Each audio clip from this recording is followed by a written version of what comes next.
All right, well, just got it done today. Well, I got the slide work done yesterday, but then I had to sandblast it. And then I painted it this morning. And here it is.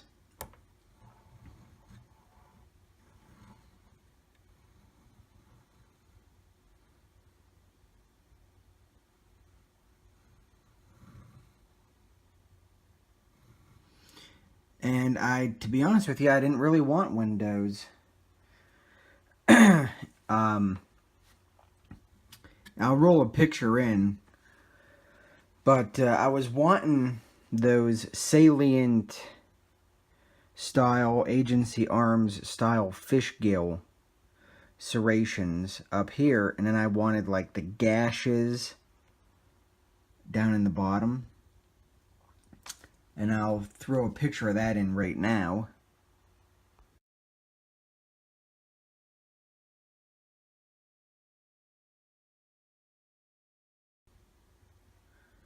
Okay, so now that you see kind of what I was going after, I tried it. And I was going to take out the factory 5 serrations up here and replace them with those fish gills. But it just didn't come out right. And the reason for that is I'm going to use this as a pointer. This angle here, which would also be this because it comes all the way back, and this, all this back here is all on a 20-degree angle. And so in order to get all this level, to put those fish gills in flat, I had to build a special fixture. And so I built the special fixture, but it wasn't big enough. I mean, it worked. I got it flat, but it wasn't big enough. And it just didn't provide enough rigidity to clamp it solid. I mean, it was solid, but I was still getting a little vibration, a little chatter when I was cutting into it. And then the Bridgeport that I used down at my buddy's, it just, dude, it sucks a fucking dick. I mean, no offense, but it's from the friggin' probably the 70s. And the vise in it, it's not a Kurt vise, it's not a modern CNC vise, not a modern mill vise, and it sucks. I did my Glock on it, my Glock came out great. But, you know, Glock slides are obviously just square. Also, because it's down at my buddy's tool shop, and they actually use that mill for certain jobs, I couldn't spend 2 or 3 days building a better fixture. You know, they say I can come down and use it for the day. That means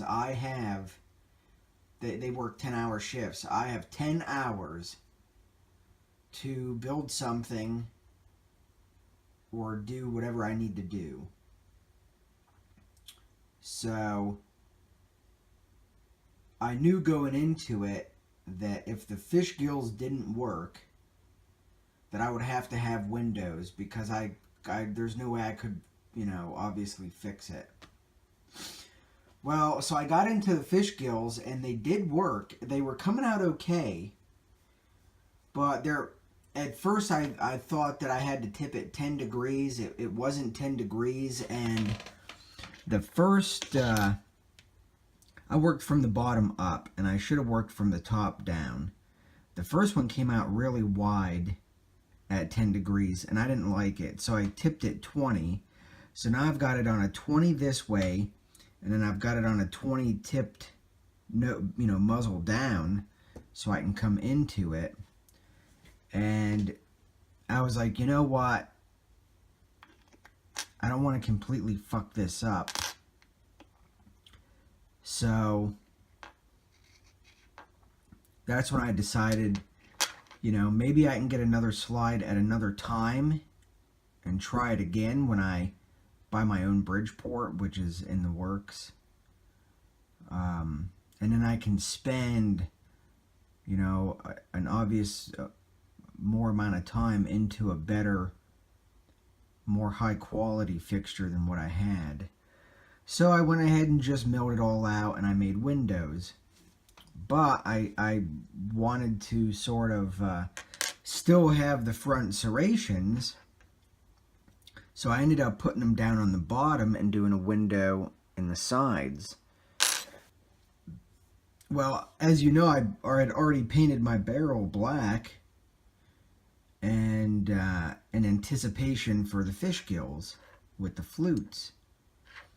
So what I want to do later on, I still have some pale gold left from the AR-10 carrier. But what I'd like to do later on is probably paint the barrel like a pale gold.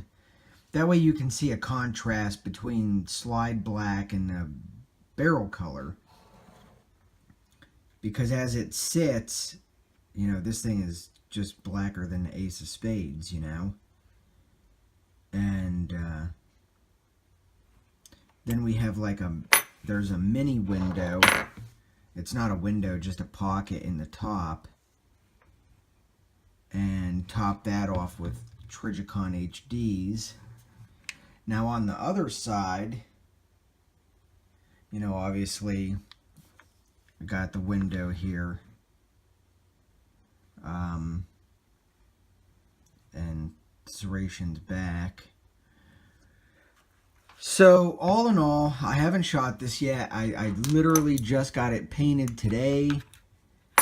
And I just got my sights pushed in. The sights were kind of really hard. You can see a little bit of... I used an aluminum rod to drift them. You can see a little bit of that aluminum up there. But that's okay. No big deal. I mean, I shoot everything that I own. I mean, I've got a couple thousand rounds through that Glock that you've seen, and this gun's no different. I mean, it looks good now, but eventually, you know, it's cold weather right now, but we get back into spring, and once I get a holster made and I put a light on this, I'm just going to shoot the dog shit out of it. So, you know, the KG, you know, it's going to be put through its paces. As I've said before, I like the KG for its coefficient of friction. It's got a natural lubricity in it, and you can feel it when you run your finger across it. And that's a double-edged sword, because on the barrel block and up here by the O-ring and underneath this part of the slide, it's going to have a lot of anti-friction, and when the slide moves back and forth, it's going to be naturally slick. Alright, that's a benefit. The drawback is when you grab this to charge it or press check, you can feel it kind of want to slide in your hand, you know, from its slick, what do you want to call it? It's naturally lubricant, natural lubrication properties. You can feel it kind of be slick, but but you know, the windows are growing on me. I do kind of think that they're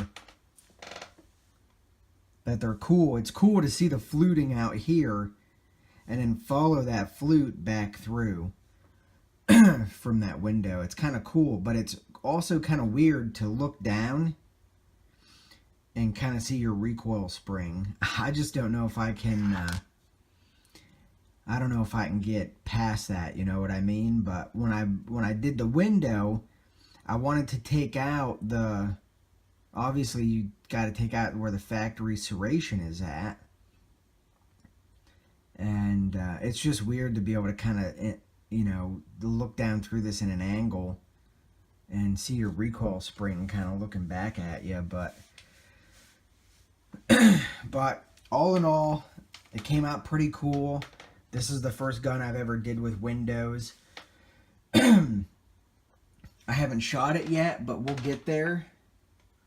And when I do shoot it, let me get a couple hundred rounds through it, a half a case, 500 rounds, 1,000 rounds, and then I'll come back and I'll say, you know what, I really dig the windows, or hey, you know, the gun recoils, the gun shoots flatter. You know, I'll let you know. You know, I'll let you know about the trigger. Obviously, even though I polish everything, there's still going to be friction there a little bit. That's going to all break in time with rounds. This is my first time with the Trijicon sights, the HDs, and HDs just seem like the way to go. I mean, for this build, I just couldn't think of any other sight that I could possibly want. I couldn't think of a better sight. Now, you know, that's subjective. That's my opinion. I run Trijicon suppressors on my Glock 19, obviously, for the RMR when I can get another RMR. But Trijicons, I've just always been satisfied with them. Never have I been satisfied with Meprolites, ever. And so when I buy an HK that's got Meprolites in it, I treat them like a factory Glock sight. They just have to go. They can get me by until I'm ready, but ultimately they have to go. So anyway,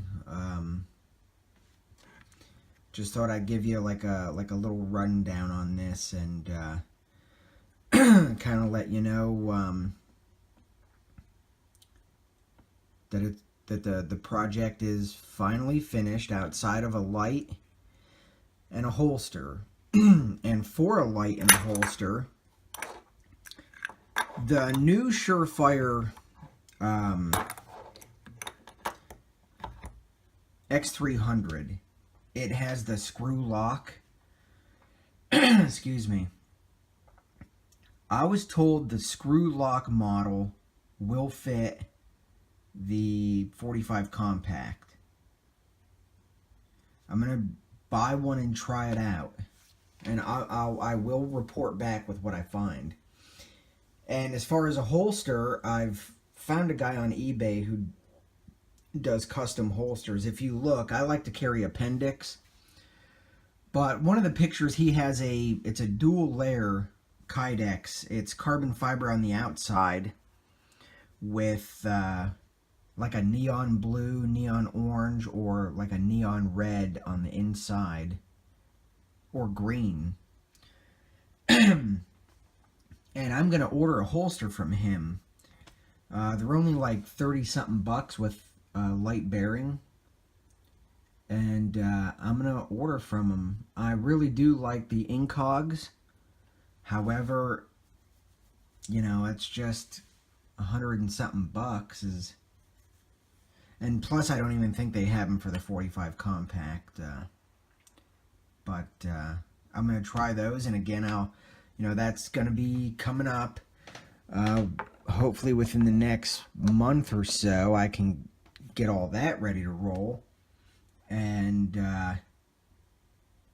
report back about that. That's where this project is going next, with a light and a holster. And then once I settle on a light and a holster combo, I'm done. This 45 is done.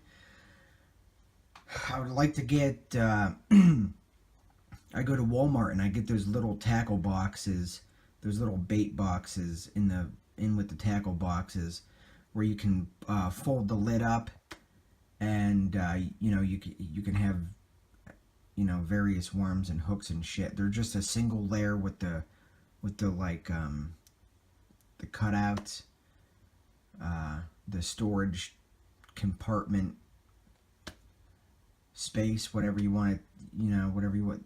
I seen one there though. It's probably about the size of this pistol, you know, probably about, I don't know, 4 inches by 5 inches or whatever. And I'm gonna get one of those and just fill it with some spare parts and extras.